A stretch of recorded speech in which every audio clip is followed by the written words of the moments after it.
हमारा तीसरा चैप्टर है एटॉमिक स्ट्रक्चर ऑफ मैटर, मतलब कि द्रव्य की परमाणु संरचना। इसके बारे में हम पहले इनकी हिस्ट्री के बारे में पढ़ेंगे, फिर इनके जो आगे चलती गई थ्योरी है उनके बारे में पढ़ेंगे।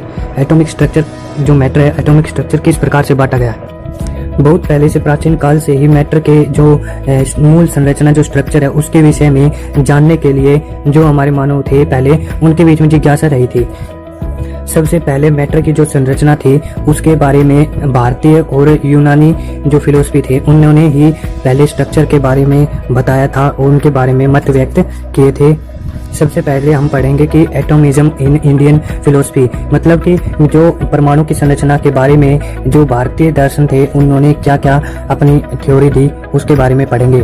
सबसे पहले भारतीयों ने भारतीय दर्शन में सृष्टि के मूल में जो 5 महाभूत है की संकल्पना की गई, मतलब कि जो हमारे मैटर होते हैं वो 5 प्रकार से बने होते हैं कि किस किस से, जिसमें वायु आ जाता है, अग्नि, जल, पृथ्वी और आकाश, मतलब कि एयर और फायर और वाटर और अर्थ यानी कि धरती, आकाश, स्काई को द्रव का जो मैटर है हमारे उसके फंडामेंटल एलिमेंट माने गए हैं। मतलब कि मैटर के जो फंडामेंटल एलिमेंट है वो 5 है जो मैंने बताया है, ठीक है। तो इसी जो ये भारतीय दार्शनिक थे परंपराओं की एक शाखा विशेषिक दर्शन में महर्षि कणाद थे। पहले सबसे पहले महर्षि कणाद थे, 6वीं शताब्दी ईसा पूर्व से पहले की बात है, ने सृष्टि के मूल में 4 प्रकार के तत्व बताए। महर्षि कणाद ने 4 प्रकार के तत्व बताए, वायु, अग्नि, जल और पृथ्वी को स्वीकार किया, ठीक है। तो महर्षि कणाद के मतानुसार यदि किसी द्रव या मैटर को लगातार विभाजित किया जाए तो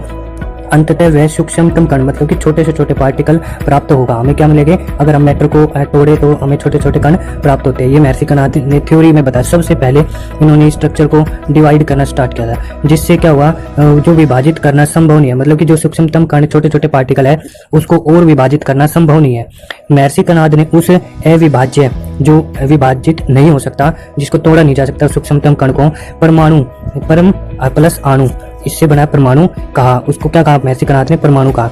एक अन्य भारतीय दार्शनिक थे, फिलोसफी थे, प्रकुद कचायन के अनुसार, प्रकुद कचायन थे, उनके अनुसार क्या था, जो हमारे मूल कण है, जो फंडामेंटल एलिमेंट है, जो एटम परमाणु है, वो क्या है स्वतंत्र अवस्था में नहीं बल्कि संयुक्त अवस्था में रहते हैं। मतलब कि जो हमारे पास ये होता है ना एटम, ये फ्री में नहीं रह सकता, फ्रीडम में नहीं रह सकता, वो क्या रहता है कंपाउंड फॉर्म में रहता है, संयुक्त फॉर्म में रहता है, मतलब कि मिलके रहते हैं, ठीक है। तथा इनका विविध परिणाम में संयोजन ही द्रव को विभिन्न रूप प्रदान करता है। मतलब इसका मतलब क्या है कि इसका जो परिणाम है वो इकट्ठा रहते हैं, मतलब कि ये यही बता रहा है द्रव्य को जो मैटर हमारा वो इसी वजह से बना है कि एटम है जो मिलकर इकट्ठा रहते हैं, जब इकट्ठा रहेंगे तो वो हमें मैटर मिलेगा। दूसरे नंबर पर हम पढ़ रहे हैं यूनानी दर्शन में परमाणुवाद, मतलब कि एटोमिज्म इन ग्रीक फिलोसफी। ग्रीक के जो यूनान की जो फिलोसफी थे, दर्शन थे, उन्होंने एटम के स्ट्रक्चर के बारे में क्या बताया।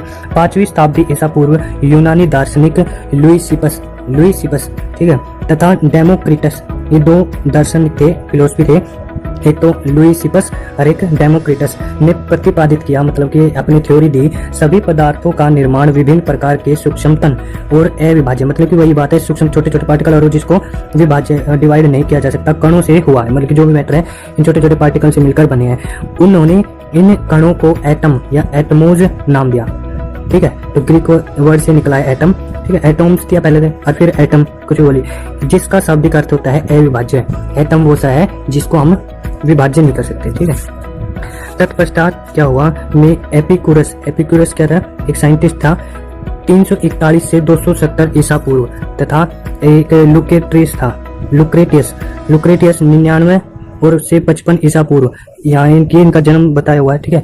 यदि आदि अनेक दार्शनिकों ने भी परमाणुवाद पर अपने मत प्रस्तुत किए, मतलब ये 2 अनदर साइंटिस्ट हैं, इन्होंने भी अपने स्ट्रक्चर के बारे में बताया, तो बता दिया हमने, ठीक है। तो आगे क्या है, ये तो इसकी हिस्ट्री थी कि एटम के स्ट्रक्चर की सबसे पहले जो डिवाइड करना है कि मैटर किस प्रकार डिवाइड होना चाहिए वो उसके बारे में था, ठीक है। तो अब हम पढ़ते हैं कि रूल क्या होते हैं केमिकल कॉम्बिनेशन के। जो एटम मिले हैं, एटम मिलके हमें क्या मिले हैं कि मैटर मिलते हैं जैसे, तो उसके रूल क्या है, कुछ रूल है, उसके अनुसार ही हम एटम को मतलब कि बता सकते हैं, ठीक है, उसके बारे में जानकारी प्राप्त कर सकते हैं।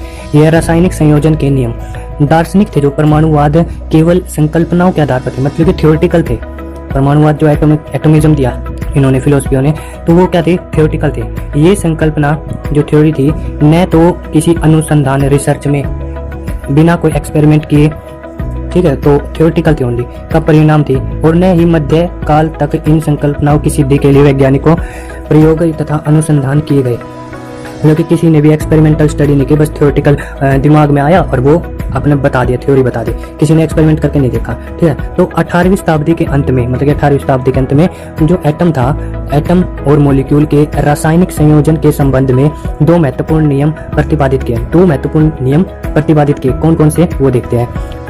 ये नियम वैज्ञानिक प्रयोगों से प्राप्त निष्कर्षों पर आधारित थे, ठीक है। तो ये मतलब कि इनका एक्सपेरिमेंटल स्टडी किया हुआ था, ठीक है।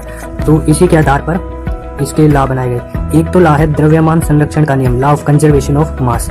ये नियम क्या कहता है, यह नियम 1789, ये जो law of conservation of mass था, वो नियम जो लॉ है वो 1789 में एंटनी लेवोजियर के द्वारा प्रतिपादित किया गया, ठीक है। एंटनी लेवोजियर को क्या माना जाता है, केमिस्ट्री, फादर ऑफ केमिस्ट्री, ठीक है। तो इसके अनुसार क्या था, किसी रासायनिक अभिक्रिया में भाग लेने वाले अभिकारकों, मतलब कि कोई रिएक्शन है, केमिकल रिएक्शन है, ठीक है, उसमें क्या कहते हैं भाग लेने वाले, तो रिएक्टेंट होता है।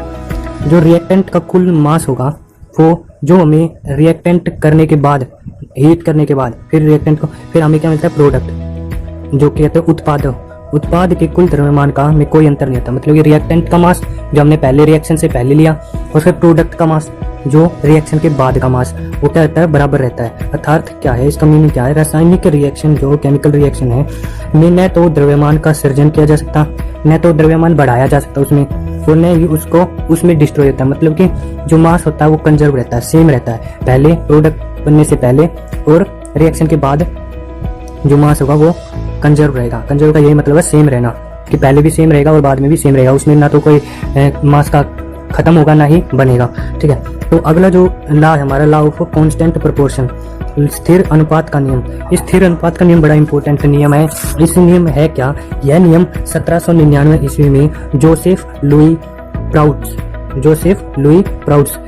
ये वैज्ञानिक था के द्वारा प्रतिपादित व सिद्ध, फॉर्मुलेटेड और प्रूव किया गया। कि क्या किया इसने प्रूव, इस साइंटिस्ट ने, कि इस नियम के अनुसार क्या था, प्रत्येक यौगिक यानी कंपाउंड दो या दो से अधिक तत्वों का संयोजन होता है। मतलब कि कंपाउंड किससे बनता है, एलिमेंट से। तो ये कह रहा है कि कंपाउंड है वो दो या दो से अधिक एलिमेंट से बनता है, ठीक है। में सम्मिलित तत्वों का अनुपात सदैव निश्चित डिफाइनाइट होता है। जैसे कि जो कंपाउंड बन रहा है ना हमारा, उसमें जो एलिमेंट का जो रेशियो होगा वो फिक्स रहेगा, ठीक है। इसके उदाहरण के रूप में बताता हूँ, क्या एग्जांपल देखिए। जैसे हमारा जल है, पानी है, वाटर है, वो क्या मान लेते हैं हम, कंपाउंड है, यौगिक है, में हाइड्रोजन और ऑक्सीजन होते हैं। आपको पता है H2O होता है ना फॉर्मूला वाटर का, कि द्रव्यमान का अनुपात क्या होता है, कि हम एक हाइड्रोजन ले, मतलब कि एक मास उसका जो हाइड्रोजन का वो 1 होगा, और 8 क्या होगा, ऑक्सीजन का मास, ठीक है। इसलिए वर्षा, नदी तथा तालाब के जल तथा प्रयोगशाला में निर्मित जल में हाइड्रोजन एवं ऑक्सीजन का यही अनुपात 1:8 विद्यमान होता है। अब हम पढ़ते हैं डाल्टन एटॉमिक थ्योरी। जो डाल्टन वैज्ञानिक थे, उन्होंने परमाणु का क्या सिद्धांत दिया, ठीक है, क्या थ्योरी थी डाल्टन ने, वो पढ़ते हैं 1803 में। मतलब जैसे जैसे हम पढ़ते जाएंगे ना, आगे के वैज्ञानिक आते जाएंगे, और वैज्ञानिक की जो थ्योरी है, थ्योरी आती जाएगी, और थ्योरी क्या होगी, उसमें कुछ लिमिटेशन होगी। उन लिमिटेशन को पूरा करने के लिए आगे फिर से कोई साइंटिस्ट आएगा, फिर वो अपनी थ्योरी देगा। उन लिमिटेशन को पूरी करते करते हम ऐसे परफेक्ट होते चले जाएंगे, ठीक है। तो इसमें यही थ्योरी हमें पहले थ्योरी आई, उसके बाद फिर बाद में क्या हुआ, फिर बाद में क्या हुआ, ऐसे हम पढ़ते जाएंगे और अच्छे से समझते जाएंगे केमिस्ट्री को, ठीक है। तो 1803 में ब्रिटिश वैज्ञानिक था, कौन था, ब्रिटिश वैज्ञानिक था जॉन डाल्टन ने पहली बार जो फिलोसफी से अलग, फिलोसफी दार्शनिकता थे जो ये ग्रीक और इंडियन थे, से अलग वैज्ञानिक ढंग से साइंटिस्ट जैसे कि एक्सपेरिमेंट के तरीके से परमाणु सिद्धांत एटॉमिक थ्योरी की व्याख्या की। इस सिद्धांत के प्रमुख बिंदु निम्नलिखित है। मतलब कि जो पॉइंट है, मेन पॉइंट वो ये है कि सभी जो पदार्थ है, तत्व और यौगिक, ठीक है, जो सब्सटेंस, कंपाउंड और एलिमेंट है, वो अत्यंत सूक्ष्म कणों से निर्मित है। बहुत छोटे छोटे पार्टिकल से बनते हैं, जिन्हें हम क्या कहते हैं, एटम कहते हैं, ठीक है। दूसरा पॉइंट क्या है, किसी एक तत्व के सभी परमाणु, साइज, उसका मास और केमिकल प्रॉपर्टी में समान होते हैं। मतलब कि जितने भी एटम होंगे ये नहीं कह रहा है। इस थ्योरी के अकॉर्डिंग क्या है, क्या कहता है कि जो मैटर है, मैटर एटम से बने हैं, एटम के जो साइज होगा और मास होगा और केमिकल प्रॉपर्टी होगी वो समान होते हैं, जबकि भिन्न तत्वों के परमाणु परस्पर भिन्न होंगे। जो अलग अलग एलिमेंट होंगे ना उसके एटम अलग होंगे, परंतु जिस एलिमेंट में जितने एटम है, एक एलिमेंट में जैसे कि हाइड्रोजन अपना एलिमेंट है, ठीक है, तो उसमें कितने एटम होंगे, बहुत सारे एटम होते हैं हाइड्रोजन के, ठीक है, तो एक एलिमेंट हाइड्रोजन में बहुत सारे एटम होते हैं। इसी प्रकार से बता रहा है कि एक एलिमेंट में जो एटम होते हैं उनका साइज, द्रव्यमान, मास और केमिकल प्रॉपर्टी वो सेम रहते हैं, परंतु जो अगर हम डिफरेंट एलिमेंट ले तो उनका एटम का साइज, प्रॉपर्टी और मास अलग अलग होगा, ठीक है। तो परमाणु एटम, जो हमारा तीसरा पॉइंट है, वो क्या कहता है कि जो एटम है वो इंडिविजिबल है, इंडिविजुअल होते हैं एटम, यानी कि अविभाज्य, तो उनको और आगे तोड़ा नहीं जा सकता। ये डाल्टन की थ्योरी थी, ठीक है। तो आगे हम पढ़ेंगे कि एटम को भी हम डिविजिबल कर सकते हैं, परंतु इस थ्योरी की जब इसने शुरुआत की कि स्ट्रक्चर, मैटर के स्ट्रक्चर किस प्रकार से होंगे, तो इस अनुसार से क्या कह रहा है कि ना तो उसको डिविजिबल किया जा सकता और न ही खत्म किया जा सकता।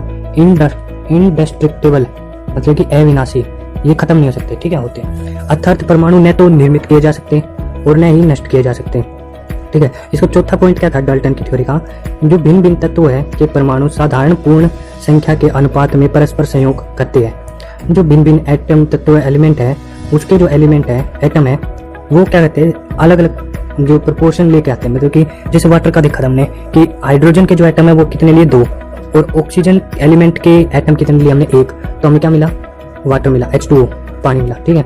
तो ये परस्पर सहयोग करते हैं, मतलब कि इनका अनुपात फिक्स रहता है और फिर ये मिलकर एक कंपाउंड बनाते हैं, जिससे कंपाउंड का निर्माण होता है, ठीक है। जो पांचवा पॉइंट है डाल्टन थ्योरी का, वो है रासायनिक अभिक्रियाओं में तत्वों का परमाणु संयुक्त, कंबाइन, पृथक, सेपरेट तथा रीअरेंज्ड होते हैं। मतलब कि जो अपनी केमिकल रिएक्शन है उसमें जो एलिमेंट है, एलिमेंट के जो परमाणु एटम है वो कंबाइन होते हैं, सेपरेट होते हैं और रीअरेंज होते रहते हैं। उनको कंबाइन भी कर सकते हैं, सेपरेट भी कर सकते हैं, कंपाउंड बन गया जो हमारे पास केमिकल रिएक्शन में सेपरेट भी होते हैं, कंबाइन भी होते हैं और रीअरेंज भी होते हैं। केमिकल रिएक्शन के बारे में ये अंदर बता रहा है कि केमिकल रिएक्शन में ये चीज एलिमेंट के एटम के साथ होते हैं, या फिर एटम कंबाइन हो जाएंगे, सेपरेट हो जाएंगे, रीअरेंज कर लेंगे अपने आप को, ठीक है। अगली बात हम पढ़ते हैं एटम, परमाणु, एटम के बारे में पढ़ेंगे हम, ठीक है। तो जो एटम है, परमाणु है, द्रव की संरचनात्मक इकाई है, स्ट्रक्चरल यूनिट है, कि एटम के स्ट्रक्चर को देखकर हम मैटर को बता सकते हैं कि मैटर किस प्रकार का है, ठीक है। इस प्रकार से स्ट्रक्चरल यूनिट है, यह किसी तत्व का वह सूक्ष्मतम भाग है, जो एलिमेंट है उसका वह सूक्ष्मतम भाग है, छोटे से छोटा भाग है एलिमेंट का, जिससे उस तत्व के सभी रासायनिक गुण उपस्थित होते हैं, ठीक है।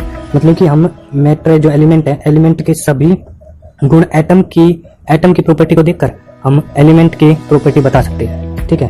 कि हमने एलिमेंट एटम की प्रॉपर्टी का पता कर लिया कैसा कैसा है, उससे क्या कर लेंगे हम, जो हमारे पास एलिमेंट है उसकी भी प्रॉपर्टी अपने आप पता चल जाएगी, क्योंकि एलिमेंट किससे बना है, एटम से ही बना है, ठीक है। तो क्या है, प्रत्येक तत्व कुछ विशिष्ट प्रकार के परमाणु से निर्मित होता है, ठीक है। वो कुछ विशिष्ट प्रकार के परमाणु से निर्मित होता है हर एक एलिमेंट, इसलिए ब्रह्मांड में जितने तत्व है उतने प्रकार के परमाणु है, जितने एलिमेंट है वर्ल्ड में उतने क्या है, एटम है, ठीक है। मतलब कि अभी तक तो हमने बहुत कम ही खोजे हैं, 115 के करीब, 120 के करीब, ऐसे 115 होंगे, इतने एलिमेंट हैं। इतने एलिमेंट के बारे में हमने देखा है, ठीक है। अब ये क्या है, परमाणु से अणु निर्माण, मतलब कि formation of molecule with atom. आपको पता है कि मॉलिक्यूल हम कैसे बना सकते हैं, एटम से बनके बनते हैं, ठीक है।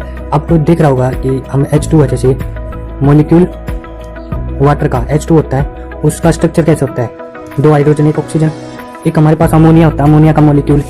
एक मॉलिक्यूल के बारे में बात कर रहे हैं, उसमें एटम कितने होते हैं, 3 तो हाइड्रोजन होते हैं और 1 होता है नाइट्रोजन, ठीक है। तो इसका फॉर्मूला क्या है, NH3। और कार्बन डाइऑक्साइड का जो मॉलिक्यूल है वो, उसमें कितने एटम होंगे, 2 तो ऑक्सीजन होगा और 1 कार्बन होगा, और जो ये 2 डंडे दिखाई दे रहे हैं वो क्या है, इनका डबल बॉन्ड है, कार्बन और ऑक्सीजन के बीच में डबल बॉन्ड। अगला क्या है, मीथेन CH4, मतलब कि 4 तो हाइड्रोजन और 1 कार्बन, ठीक है। इसके स्ट्रक्चर आप देख सकते हैं स्क्रीन पर। अब हम पढ़ते हैं मॉलिक्यूल के बारे में। मॉलिक्यूल क्या है, मॉलिक्यूल एटम से बनकर बने होते हैं। अणु, इसको अणु कहते हैं हिंदी में। अणु, मॉलिक्यूल किसी एलिमेंट तथा कंपाउंड का वह सूक्ष्मतम कण है, मतलब कि जो एलिमेंट है और कंपाउंड है, मतलब उनसे तो छोटा ही होता है। मतलब कि ये कंपाउंड और एलिमेंट किससे बनके बनते हैं, मॉलिक्यूल से बनके बनते हैं। और मॉलिक्यूल किससे बनते हैं, एटम से बनते हैं। ठीक है, तो आप समझ सकते हो कि पहले एटम सबसे छोटा एटम, उसके बाद क्या बनते हैं, एटम मिलके क्या बनते हैं, मॉलिक्यूल, मॉलिक्यूल मिलके क्या बनते हैं, एलिमेंट या फिर कंपाउंड बनते हैं, जो स्वतंत्र रूप से अस्तित्व में रह सकते हैं। ये फ्री स्टेट में रह सकते हैं, इसके ऊपर कोई दबाव या कोई फोर्स नहीं लगा होता, फ्री स्टेट में रहते हैं, तथा उस तत्व अथवा यौगिक के सभी रासायनिक गुण को प्रदर्शित करता है। जो एलिमेंट है और कंपाउंड है, उनके सभी जो केमिकल प्रॉपर्टी है उनको किससे बता सकते हैं हम, मॉलिक्यूल से बता सकते हैं। ठीक है, अगर हमें एटम की प्रॉपर्टी पता चल गई, एटम से फिर हम मॉलिक्यूल की प्रॉपर्टी पता चल जाएगी, मॉलिक्यूल से हमें कंपाउंड और एलिमेंट की प्रॉपर्टी पता चल जाएगी। परंतु यह किसी रासायनिक अभिक्रिया में भाग नहीं लेता, परंतु यह किसी रासायनिक केमिकल रिएक्शन में भाग नहीं लेता। एक अणु में एक ही तत्व अथवा एक से अधिक तत्वों के परमाणु केमिकल बॉन्ड रासायनिक बंध के द्वारा परस्पर संबंध रहते हैं। क्योंकि ये जो मॉलिक्यूल होता है, एक अणु में, मॉलिक्यूल में जो एटम एलिमेंट होते हैं तथा एक या एक से अधिक तत्वों के परमाणु रासायनिक जो केमिकल बॉन्ड होता है उससे संबंध रहते हैं। ठीक है, मतलब केमिकल बॉन्ड बनाते हैं सीधा, अलग अलग मॉलिक्यूल है जुड़ के क्या बनते हैं, बॉन्ड बनाते हैं, बॉन्ड बनाते हैं तो क्या बनाएंगे, एलिमेंट बनाएंगे। तो हमारे पास मॉलिक्यूल के टाइप भी है, मॉलिक्यूल के दो टाइप होते हैं, अणुओं के दो टाइप प्रकार होते हैं, क्या क्या, होमो मॉलिक्यूल और मॉलिक्यूल ऑफ एलिमेंट्स। ठीक है, और एक होता है हेटेरो मॉलिक्यूल्स, उसको क्या बोलते हैं, molecule of compound. Homo molecule को क्या बोलते हैं, मॉलिक्यूल ऑफ एलिमेंट, और हेटेरो मॉलिक्यूल्स को क्या बोलते हैं, मॉलिक्यूल ऑफ कंपाउंड। मतलब कि ये जो होमो मॉलिक्यूल है, इसको हिंदी में सम अणु कहते हैं, ये एलिमेंट के मॉलिक्यूल होते हैं। कैसे, एलिमेंट आपको पता था कि प्योरेस्ट फॉर्म होती है और कंपाउंड क्या होती है, मिक्सचर फॉर्म होती है।